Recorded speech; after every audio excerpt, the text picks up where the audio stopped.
Bonjour à toutes et à tous et bienvenue dans Cinefiles pour une nouvelle vidéo, une nouvelle critique sur 28 ans plus tard, The Bone Temple. C'est un film sorti en 2026 de Nia Da Costa avec Ralph Fiennes, Jack O'Connell et aussi Alfie Williams. C'est un film qui a coûté 63 millions de dollars, il dure 1h50 environ et qu'est-ce qui se passe pendant 1h50?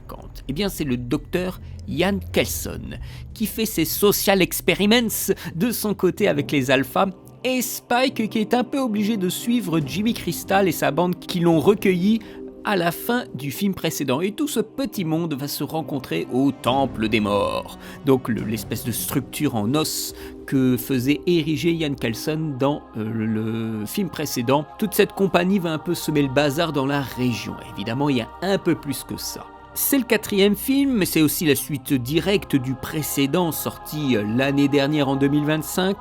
Je dis suite directe, c'est qu'il ne s'est pas écoulé très longtemps dans la diégèse entre ce film précédent et celui-là, par rapport au précédent où c'était 28 jours plus tard, 28 semaines plus tard. Alors on va explorer des éléments de l'intrigue un peu laissés en suspens, peut-être en savoir davantage sur le virus, que va devenir Spike, est-ce que son père irresponsable va venir le sauver ou sera-t-il trop occupé à brouter des minous des plus jolies demoiselles du village? Spoiler, il n'est même pas dans le film. Oui, je vais faire un retour rapide. Je pensais pas le voir, mais avec ce que j'ai fait pour les films précédents et le petit programme de vidéo que j'ai fait pour cette année, parce que par rapport aux années précédentes, là j'ai préparé un programme de vidéos à faire, eh bien je me suis dit que ce serait quand même bien de terminer cette série de films, de pas laisser un trou dans la saga qui a été rétrospectivement présentée sur la chaîne, et j'ai bien fait parce que j'ai plutôt aimé le film. Je trouve que c'est une histoire qui va droit là où elle doit aller. C'est une histoire qui fonctionne sur deux pôles. Le pôle avec Jimmy et sa bande de Five Finger là, et de l'autre côté le Dr Kelson. Et ces deux histoires, mises en parallèle, vont se rejoindre. Ces deux histoires vont se rejoindre par le biais de leurs deux témoins en quelque sorte. Spike, qui est témoin de la violence du groupe de Jimmy Crystal, et de l'autre côté Kelson, qui est témoin du résultat de ses expériences avec les alphas. Alors je vous le dis tout de suite, je vais rentrer dans le film évidemment, je ne vais pas rester en surface. J'entends en surface, je vais dévoiler des moments clés de l'intrigue. Ces deux personnages vont finalement être libérés un peu à leur façon à la fin du film, libérés de contraintes et libérés de la matière. Et de même, eux vont libérer des gens, aussi bien un alpha que un des membres du clan de Jimmy. Donc tous ces aspects de témoignage, presque de martyrs, de part et d'autre des deux intrigues vont se rejoindre autour du temple. Il y a quand même une forte symbolique de la religion. Il y a très peu d'action, il y a de la tension, mais il y a très peu d'action dans le film. Ce sont des moments qui vont s'étirer. Ça fait pas vraiment peur, hein. Il y a quelques jumpscares, mais c'est vraiment des jumpscares pour dire qu'il y en a. On pourrait les enlever, ça ne changerait absolument rien. Aussi, des choses, comme je vous le disais au départ, des choses qu'on attendait de voir un peu plus explicitées dans ce volet-ci par rapport au premier, notamment le moment avec les masques. Dans le premier film, il y a des passages avec des gens qui portent des masques, et on ne savait pas trop pourquoi, ni où c'était, mais dans celui-ci, on n'a toujours pas de réponse, voire même on s'en fout. Le film fonctionne un peu en vase clos du premier. Il y a des choses dans le premier qui nous sont amorcées dans le premier, qui ne sont pas vraiment là, qui ne sont pas vraiment présents. Il y a des choses qui sont refermées. Après, elles sont refermées pour une bonne raison, hein. Le film a déjà fort à faire, fort à narrer, à construire pour avoir un final. Donc ils se sont un peu coupés de certains liens avec le premier film. Mais pendant ce film, je me suis senti très bien guidé. C'est un film qui guide beaucoup son spectateur. C'est pas un film qui a des espèces d'excroissance, on se demande qu'est-ce qui se passe, ou où ça va, ou des choses comme ça qui nous sont laissées en plan. Alors évidemment, il y a des gens qu'on laisse en plan. Il y a cette femme qui survit au massacre de sa maison, elle part dans la forêt, on n'en sait pas plus. Mais c'est aussi comme ça, il y a plein de gens comme ça, ils disparaissent, Ils étaient là le temps d'un moment et ils disparaissent. On ne sait pas si on va la voir dans un film prochain, mais en attendant, elle n'est plus là. Voilà, elle a pu s'échapper. Par violence d'ailleurs, elle donne un coup dans les burnes de Spike, je crois, qui voulait aller avec elle. Donc encore une fois, la possibilité d'évasion, de liberté, lui est refusée. Tant qu'il n'est pas au Bon Temple, parce qu'à un autre moment, il essaye aussi de s'échapper, mais il y a une autre fille, il y a une fille du clan des Jimmys qui le rattrape. Mais c'est qu'au Bon Temple qu'il a accès à la liberté. Comme il a libéré sa mère là-bas, elle va aussi se libérer à ce moment-là, dans ce lieu-là, pas autrement. Donc c'est des films qui fonctionnent beaucoup sur une mise en place psychologique et une symbolique, aussi dans le comportement, j'entends, là, dans ce que les scènes véhiculent, qu'est-ce qu'elles donnent comme possibilité aux personnages. Le personnage de Jimmy, il est en quête de quelque chose. Tout d'un coup, il voit la potentielle réalisation de cette quête, mais ce n'est pas ce qu'il attendait. Et donc, il cloisonne un peu son petit monde pour rester dans les rails. Chacun reste dans ses rails, de même que le film, en fait. Et ça amène à des moments de violence, l'espèce de scène dans la grange, là, qui dure, mais qui dure à dessein, parce que on doit montrer l'effroi. Il y a des scènes avec les Jimmys qui durent, mais parce que c'est insupportable à regarder. C'est insupportable à regarder parce qu'il y a un fort sentiment d'injustice. C'est d'une cruauté. C'est pas vraiment violent. Il y a du sang évidemment, hein, mais c'est pas vraiment violent comme pourrait l'être d'autres scènes, d'autres films. Hein. J'entendais des youtubeurs parler de torture porn, mais je crois qu'ils n'ont pas vu de torture porn, parce que là c'est très très soft. Hein. On voit à peine le découpage du corps. En fait, on voit l'après, quand les gens ont été découpés. Mais le découpage du corps et la souffrance, justement, qu'est-ce qui arrive quand c'est trop horrible ? Eh bien, on sort de la scène. D'ailleurs, il y a un moment un peu comique où il y a des cris à n'en plus finir, et il y a deux personnes qui sont à l'extérieur et qui disent « Ah bah dis non, c'est vachement bruyant, hein. Ah mais c'est toujours comme ça, la charité !» Mais ils sont vraiment très très bruyants, hein. Voilà, c'est ça. Le film va constamment, régulièrement et dans des circonstances différentes, pour différents personnages, nous faire un petit décalage, nous ressortir de l'immersion, pour nous montrer un peu l'absurdité du moment. Par exemple, il y a un moment très marrant, où il y a le docteur Kelson. Voilà. Il commence doucement à dompter l'énorme alpha, qu'il nomme Samson.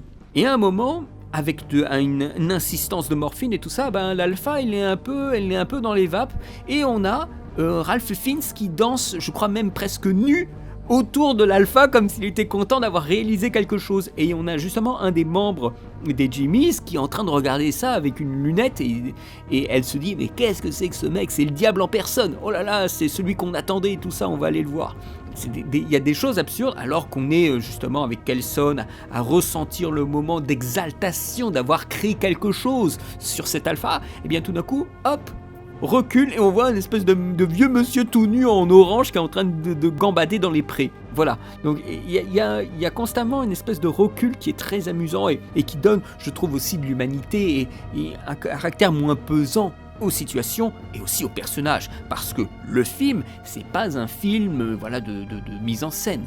Hein. La mise en scène est fonctionnelle. Hein. C'est un film de personnages.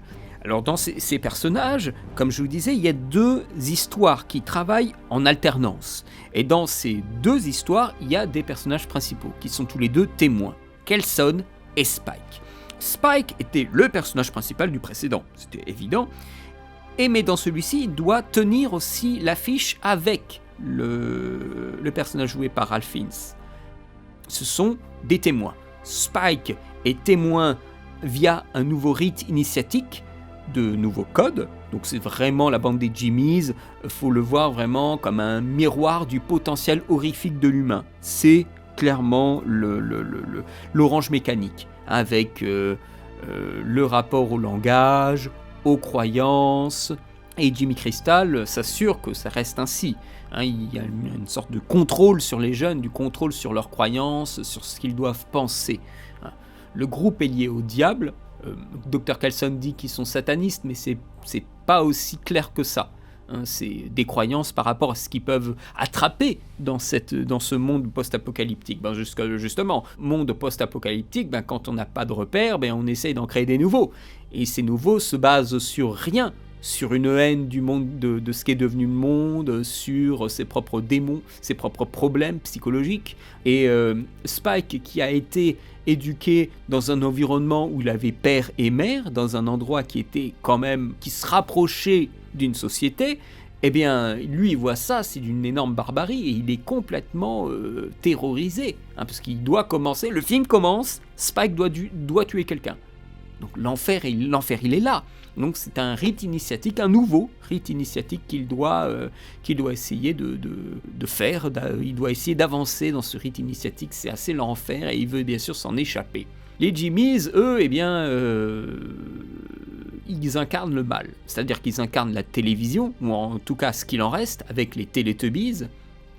Les Télédubbies, je sais plus, à un moment ils disent un truc comme ça, je crois, et bien sûr le caractère religieux. Donc, dans les deux cas, c'est le mal. Hein. Pour Garland, la religion c'est le mal et la télé c'est le mal. Il y a une espèce de toxicité absurde de la part du personnage de Jimmy Crystal qui est largement compensée à la fin par une perte de contrôle. Déjà la perte de contrôle elle est incroyable dans la dernière scène où tout d'un coup il demande à Kelson de faire une espèce de show pour représenter le diable, parce que sinon il tue Kelson. Donc Kelson, lui, il veut pas mourir, donc il dit ok, vous revenez demain et vous aurez ce que vous voulez. Et donc Kelson, il fait un show pas possible avec de la musique et tout ça, vraiment le truc complètement épique. Et donc, il doit jouer un rôle, voilà. Donc on est sur du théâtre.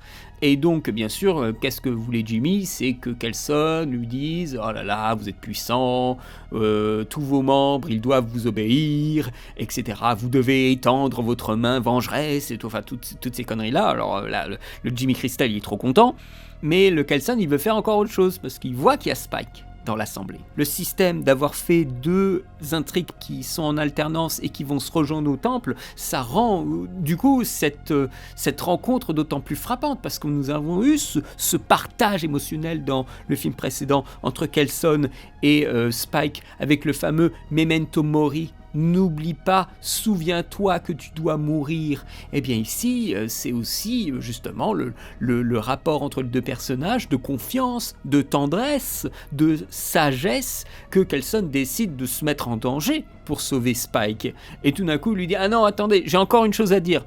Tout comme Dieu a laissé son fils crucifié sur la croix, je souhaiterais que tu sois crucifié sur la croix. » Et l'autre, bien sûr, il veut pas le laisser faire, et donc il se passe un affrontement entre Kelson et Jimmy Crystal. Et ça dénoue en fait tous les nœuds que nous avons vus construits pendant tout le film. C'est un déferlement de violence qui est très court, mais qui est vachement agressif, et c'est finalement une récompense aussi pour le spectateur, parce que via ce déchaînement de violence, Spike est libéré. Il est libéré de Jimmy Crystal, qui est crucifié comme ça sur la croix, avec je crois à un moment, justement on a un plan où il est là en gros plan, ah, je veux ma maman et tout ça, parce qu'il a perdu, en fait il a perdu le contrôle, et quand on a perdu le contrôle et qu'il n'y a plus personne, on redevient un enfant, et il attend sa destinée. Et là, j'aurais d'ailleurs enlevé un jumpscare parce qu'il est un peu stupide. Je l'aurais laissé tout seul, miauler dans un plan d'ensemble. Là, il y a un plan sur le ciel, et tout d'un coup, plaf, il y a un infecté qui se jette dessus. Je trouve ça un peu maladroit, mais c'est pas trop grave. Le dialogue entre Jimmy et Kelson, il est formidable. Ces deux personnes essayent de faire tenir leur monde en un seul morceau. Non seulement le groupe de Jimmy et ses croyances, Jimmy Crystal doit s'assurer que les gens soient toujours à sa botte, mais aussi le monde de Kelson de son côté, ne pas perdre pied dans la folie, continuer à maintenir en fait un souvenir, d'où justement ce temple dédié aux morts, et va jouer justement sur le rapport culturel avec la musique, la danse, pour maintenir en fait l'humanité qui est en lui, et qu'il va essayer de transmettre à l'alpha, à cet énorme titan de 2 mètres qui est Samson. Et je pense qu'aussi Kelson souhaite faire tenir son monde en un seul morceau en essayant de le modifier le comportement des infectés. Il y a justement Coulson qui dit à un moment, il y a un très très beau dialogue entre Coulson et Jimmy Crystal, où Coulson dit « Ce qui manque aujourd'hui, c'est une certaine certitude. Une certitude que les choses sont ce qu'elles sont. » Et c'est clair que dans les 28 ans plus tard, rien n'est sûr. Rien n'est ce qu'il est. Coulson n'est pas le diable pour Jimmy, et Jimmy n'est pas un ami pour Coulson. Coulson, c'est vraiment... Alors, toutes ces scènes sont formidables, c'est vraiment la boussole morale du film. Le moment d'assurance et la mémoire du passé, via l'utilisation des objets et l'utilisation de la culture, la sagesse et la connaissance qu'il a vont pouvoir sauver des gens. Sauver Spike ou sauver Samson, via un rapport culturel. Et ça passe par justement le Samson. Alors il y a très très peu d'infectés dans le film, pour ne pas dire qu'ils sont absents, mais il y en a un gros, c'est le Samson. Et il y a des scènes très drôles entre Coulson et Samson, quand ils sont tous les deux assis comme ça, l'un à côté de l'autre, et qu'ils sont en train de regarder le ciel, de regarder les feuilles et les fleurs. Et il y en a un qui est content parce qu'il est soulagé, et l'autre qui est complètement ahuri parce qu'il s'est pris de la drogue. Il y a un moment qui moi, m'avait pas rassuré du tout. Et ça, c'est quelque chose au montage qui est assez fort. C'est qu'on conditionne le spectateur à voir Coulson constamment lui envoyer des seringues, des espèces de petites fléchettes avec de la morphine, entre autres. C'est un mélange compliqué à base de morphine. Et on voit qu'à chaque fois, le Samson, il est out. Et à un moment, ils sont tous les deux, et on a un plan où on voit la sacoche de fléchettes qui est posée au sol, très très loin du Dr Coulson. Et là, on se dit, si l'autre il se réveille, mais il le coupe en deux. Il coupe le Dr Coulson en deux. Et c'est là où c'est très intéressant, parce qu'on n'est jamais sûr, dans cet univers justement, dénoué de certitude, on n'est jamais sûr que ça va se passer comme on souhaite que ça se passe. Et donc vis-à-vis de Samson, moi j'ai toujours eu un peu cette tension de me dire, mais quel inconscient il fait de pas avoir ses seringues à côté de lui, c'est fou. Voilà, et j'ai trouvé ce moment, tout le truc avec Samson, où on ne sait pas exactement à quel point en fait Coulson peut pousser le bouchon, c'est super. Et même Samson en lui-même, ce que fait Coulson, c'est qu'il a perçu quelque chose dans l'alpha qui peut être modifié via l'utilisation de certaines drogues. Il va déconstruire l'alpha pour le reconstruire en tant qu'humain. Et ça, c'est super. Je ne serais pas du même avis que Merej qui disait dans sa vidéo que Samson est déconstruit comme on le fait dans les films woke. C'est-à-dire qu'à la place de manger de la viande, il mange des fruits, qu'il commence à se couvrir, à se laver, à penser à la lune, parce que c'est le premier mot que dit Samson suite à la prise successive de drogue, c'est Moon, donc la lune qui est... comme disait Merej, l'énergie féminine, et que bien sûr le mâle alpha a des problèmes psychologiques.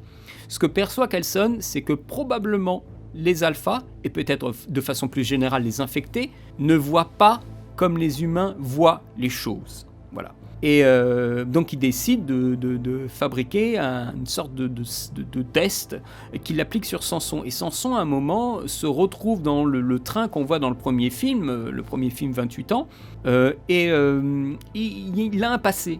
Et quand il ressort de son passé, eh bien, il y a plein d'infectés autour de lui, et lui, par pur réflexe de conditionnement de son passé, il dit « je n'ai pas de ticket ». Parce que dans son passé, il voyageait sans ticket. Et là, tout d'un coup, puisque il a parlé, tous les autres infectés se jettent sur lui, et alors là, c'est la baston, parce que même si il a retrouvé une part d'humanité, et ça reste un infecté de 2,30 m, bourré de testostérone. Et donc lui, c'est bien ce que fait l'acteur, parce qu'il joue les deux.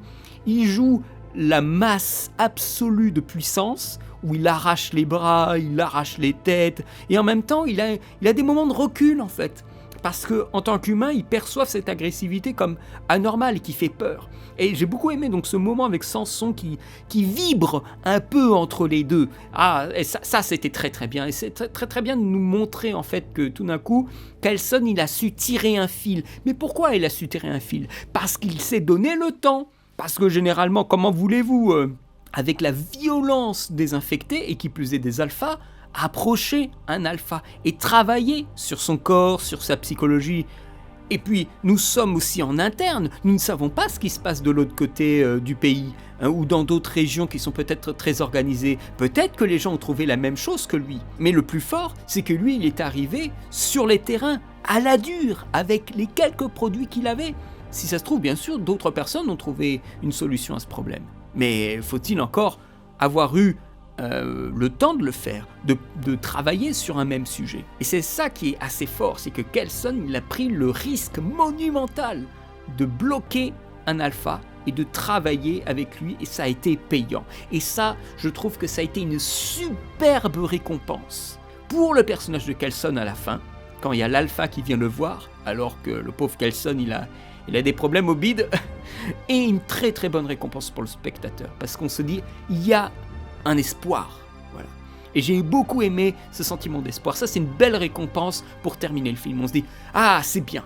On est content de ce qui s'est passé. Dernière petite chose, aussi une autre petite récompense, c'est Cillian Murphy. Alors, Aaron Taylor Johnson, oubliez-le, hein, c'est le grand oublié, il s'est perdu dans la forêt. Hein. Mais Cillian Murphy, il est avec, je suppose, sa fille, qu'il a eue avec la femme du premier film, et il est dans une petite maison, dans une sorte de prairie très très dégagée, sûrement en Écosse, semble-t-il. Et à la fin du film, voilà, il est avec sa fille, il lui fait un cours sur le fascisme. Bon, c'est à peine subtil, hein, mais par rapport évidemment à cet embrigadement et ce maintien du contrôle que faisait Jimmy Crystal, donc c'est une parallèle à faire, pardon. Et puis à la fin, on voit que il entend des bruits de zombies, donc il sort avec sa fille, ils ont des flingues, et il voit. Qu'est-ce qu'il voit ? Il voit Spike et une des filles du clan des Jimmys, qui est celle qui est finalement passée de son côté, qui sont en train d'être poursuivies par des zombies. Et là, la musique emblématique de 28 jours plus tard qui commence. Vous savez, cette musique là qui monte en crescendo et tout ça. In Heartbeat, voilà. Et hop, elle commence, je me dis, oh oui, oh, c'est bien de terminer le film comme ça. Vous savez, c'est un peu comme la musique de Moby à la fin d'un Jason Bourne. Voilà, c'est un peu ça. Voilà, j'étais là, oh, c'est super. Voilà, encore une fois, une satisfaction et une récompense. Et aussi un petit clin d'œil avec Cillian Murphy qui peut-être, si le film marche bien, le second film, eh bien, ça va permettre de financer un troisième film, parce que voilà, Cillian Murphy dans un film maintenant, avec sa série et Oppenheimer et tout ça, maintenant c'est quelqu'un qui peut ramener des gens. Donc éventuellement un troisième film, on le souhaite. C'est un petit caméo, c'est pas grand chose, mais c'est toujours agréable de voir en fait des destinées qu'on avait un peu perdues de vue se récupérer pour peut-être pousser l'histoire dans un autre retranchement, que sais-je, on ne sait pas.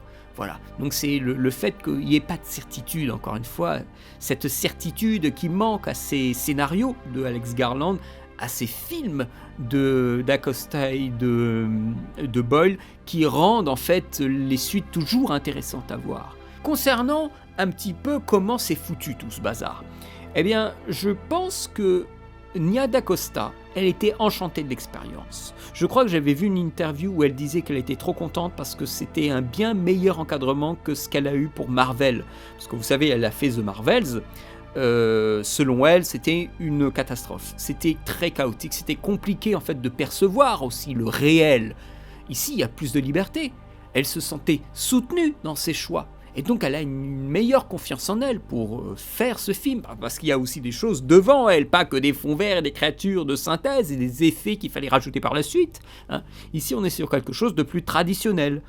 On est sur du filmage en 35 mm, hein, adieu les appareils photo et tout ça, hein, ou les portables, hein, les téléphones portables. Hein.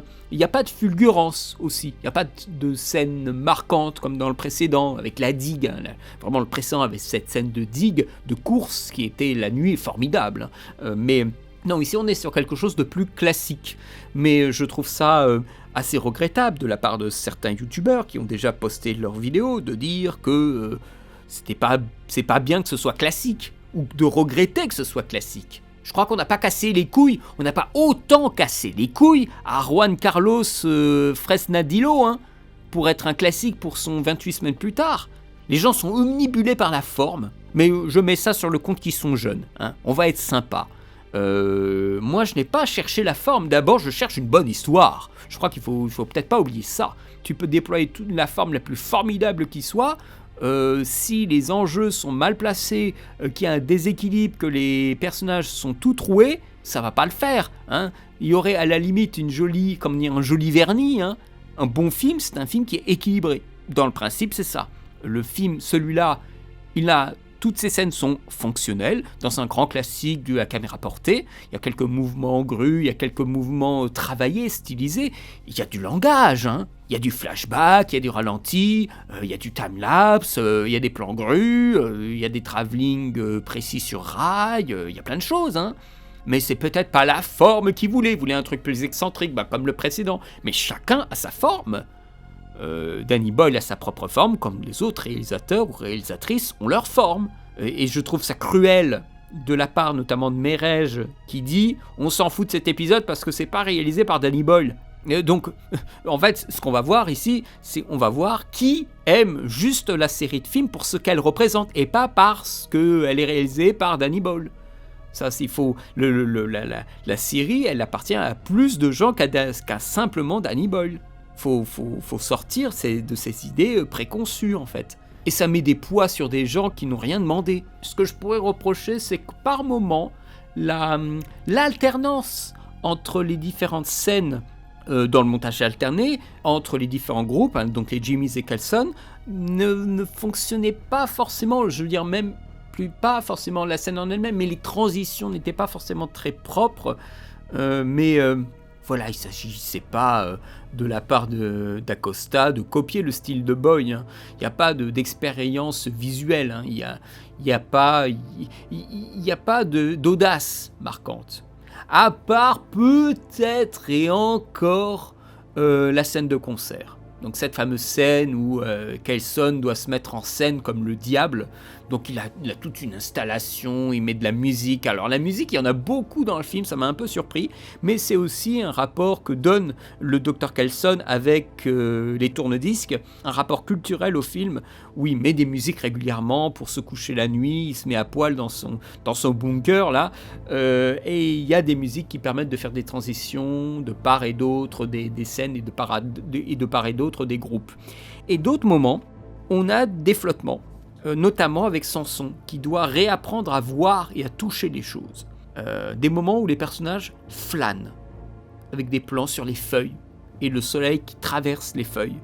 Et là, Samson se reconnecte avec son environnement, alors qu'avant, il était connecté qu'avec la violence.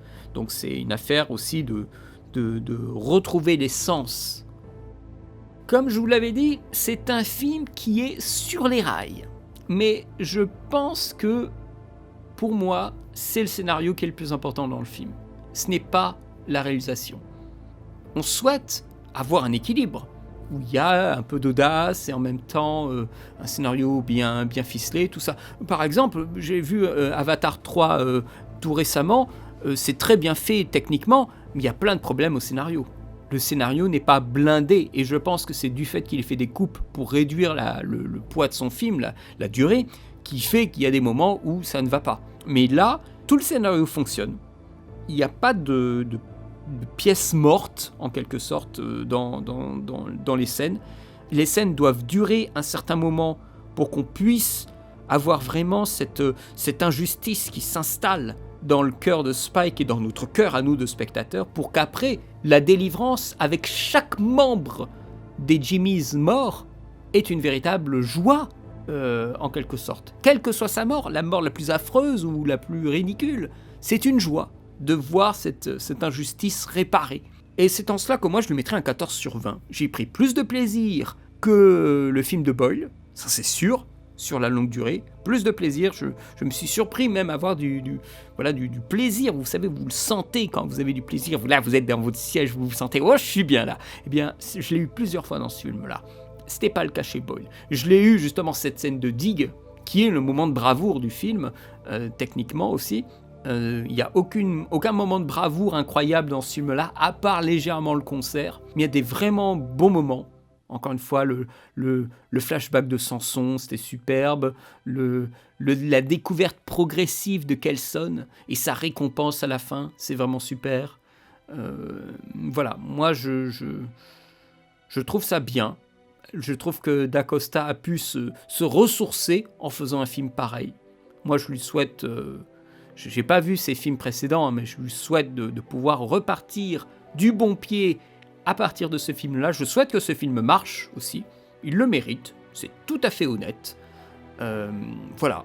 Quant à moi, bien, j'espère que ce retour vous aura plu. Je ne suis pas allé dans des détails et dans des considérations poussées parce que vous savez, c'est vraiment des sorties de salle instantanées et c'est pas facile de se remémorer le film, de voir les scènes dans le détail des plans, vous savez, de trouver les articulations avec tout ça. Mais j'espère que j'aurai brassé un certain nombre d'éléments qui vous permettront de peut-être revoir votre jugement et de vous poser aussi des bonnes questions quand vous voyez des films. Merci à vous de m'avoir écouté.